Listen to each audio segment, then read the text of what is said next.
Привет, друзья! У меня возникла идея отреставрировать старый кухонный стол. С минимальными вложениями я вдохнул в него новую жизнь, и у меня получился вот такой вот офигенный кухонный столик. Проект не очень сложный, и мне кажется, каждый сможет его повторить. Для этого в строительном магазине купил вот такой вот мебельный щит. Сделаем из него столешницу.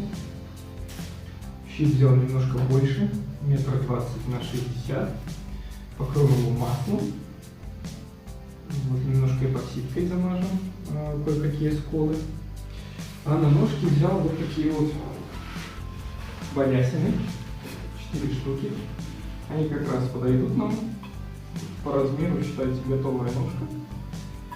Мы это потом все дело перекрасим, и получится у нас такой стол. Давайте приступать. Так, первым делом займемся ножками. Для этого отрежем ненужную часть. Кстати, их не выбрасывайте.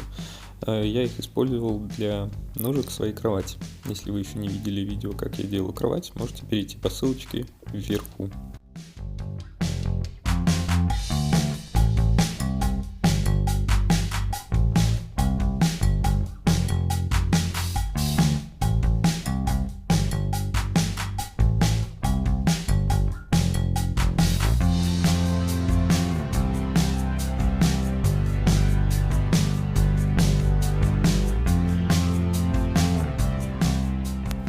Так, настало время разобрать наш стол. Мне понадобится каркас с креплением для ножек. Вот его мы тоже перекрасим в белый цвет. Столешницу я также не выбрасывал, придумал ей оригинальное применение. Если не видели, пожалуйста, переходим по ссылочке вверху.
Вот такой у нас столик получился.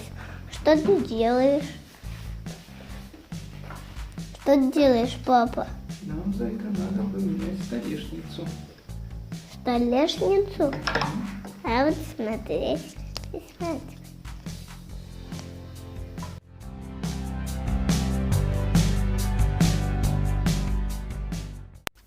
Для покраски я использовал эмаль для радиаторов Снежка. Она быстро сохнет, практически не имеет запаха и со временем не желтеет. Плюс она достаточно износоустойчивая.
Мебельный щит оказался не идеален. При ближайшем рассмотрении там было полно различных трещинок, ямок, но от них достаточно легко избавиться. Я отшлифовал немножко поверхность, собрал пыль, вот эту вот оставшуюся. Дальше добавил немножко клея ПВА, и у меня получилась вот такая вот самодельная шпаклевка по дереву. Вот размешиваем ее и наносим на различные трещины, ямки, даем ей высохнуть, а затем зашкуриваем. И у нас получится ровная и гладкая поверхность.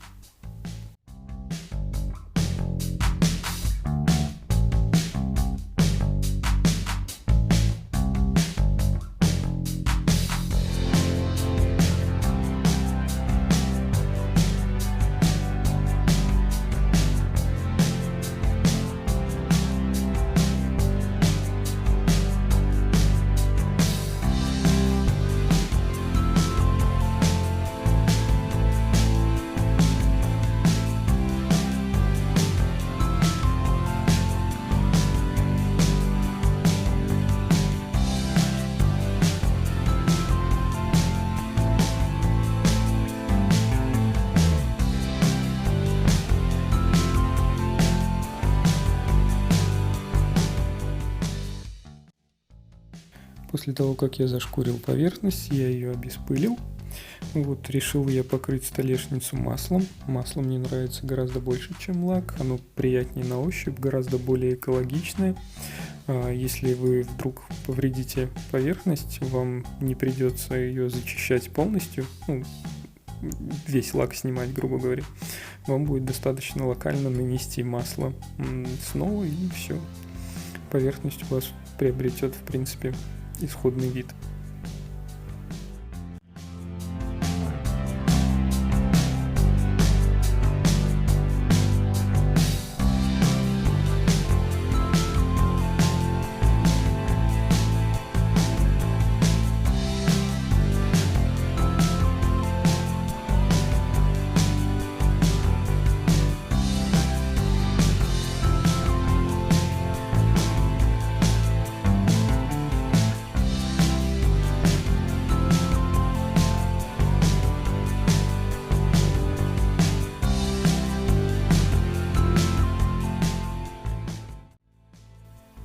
Крепеж я также решил перекрасить в белый цвет. Для этого воспользовался аэрозольной краской из баллончика.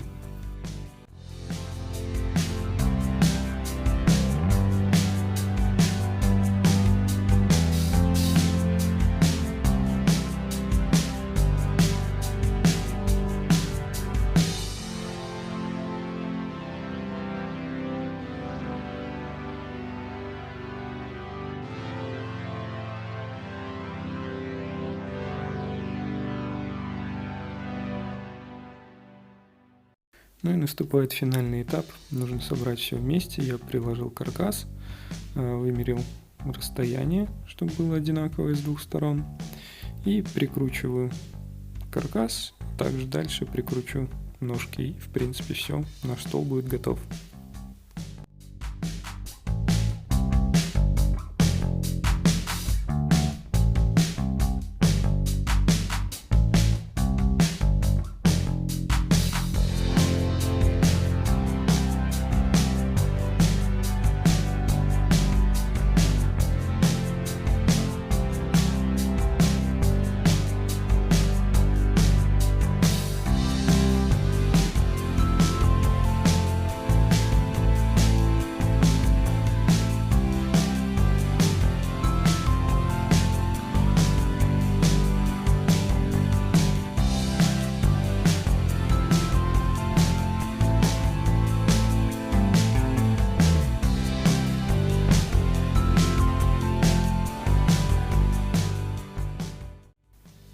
Ну что, друзья, вот таким вот нехитрым способом я вдохнул новую жизнь в свой старый советский стол. Мне кажется, получилось достаточно неплохо, столик выглядит свежо. Еще один плюс – это увеличилось количество посадочных мест. Если раньше помещалось только 4 человека за стол, то сейчас спокойно может поместиться 6. Друзья, если самоделка моя вам понравилась, пожалуйста, ставим лайки, подписываемся на канал и до новых встреч. Всего вам самого хорошего.